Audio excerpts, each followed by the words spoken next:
This is a Standing 8 Count special report. Let me start with you. This is a situation in which, as Jeff had said obviously a couple of minutes ago, you were stunned, of course, by AK. First round, you did land some shots cleanly. A lot of folks were thinking to themselves, wow, okay, you're seeing some of AK's power. What's going to happen here? Is Rico going to slow down? Obviously, did that punch affect him? Take me through that first round. First round, I came out possibly a little too relaxed, and to be honest with you, I know AK is a light heavyweight, and I must have underestimated, the fact that he's not naturally a big guy like the rest of us at this division, but he caught me with some hell of a shots, and it really put me back on my game and made me go back to the drawing board.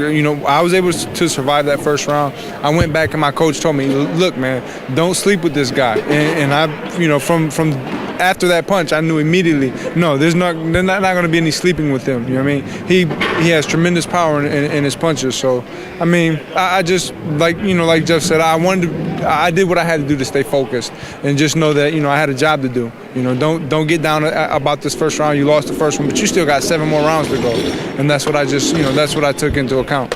You made a conscious effort, correct me if I'm wrong, when he was up against the ropes to make sure that you take full advantage. And I saw a lot of times when you were doing certainly with that right hand in particular, being able to land that cleanly, land it around the temple area. When you had him up against the ropes, how confident were you at those moments? Because even when it was in the middle of the ring, you still were able to land, especially those right hands are very clean. Talk about, having him up against the ropes and those advantages. For the most part, I think, what happened with me in Singapore is I didn't let my hands go as much as I needed to. And that's just what I wanted to come out, and put into effect tonight, was just let my hands go. So every opportunity I got, I wanted to make sure I landed some punches. I was constantly throwing punches. So, just for me to be able to land the right hand, I was trying to loop the right hand around.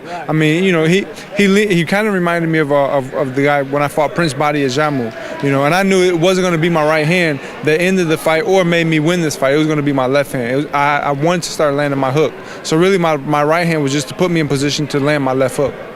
Did you, to the innocent bystander, I'm sure perhaps it appeared this way, did you feel as if, probably I'd say maybe like about the 3rd or 4th round, did you notice any fatigue coming in as far as the punches having less pop perhaps?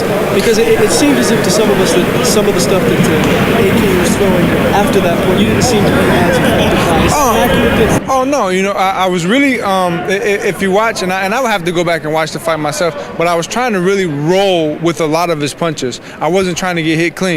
Trust me, from the 1st round to the 8th round, he had some pop in his punches. He might have been fatigued, but I felt every punch that when it landed, he's just got naturally heavy hands. So, I felt every punch. AK, I'm sorry. Oh, so Rico, real quick. You've been through the process of being a contender before. You've been on Showbox. Obviously, the Jammu fight was big for that series. Now you're on the show, The Contender.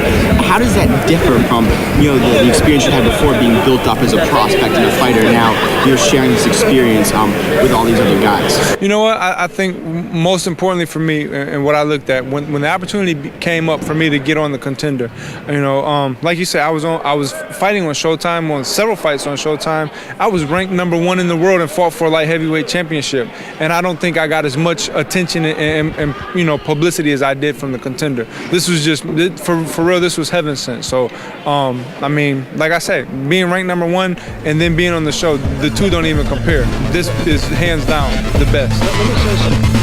This was a Standing 8 Count special report.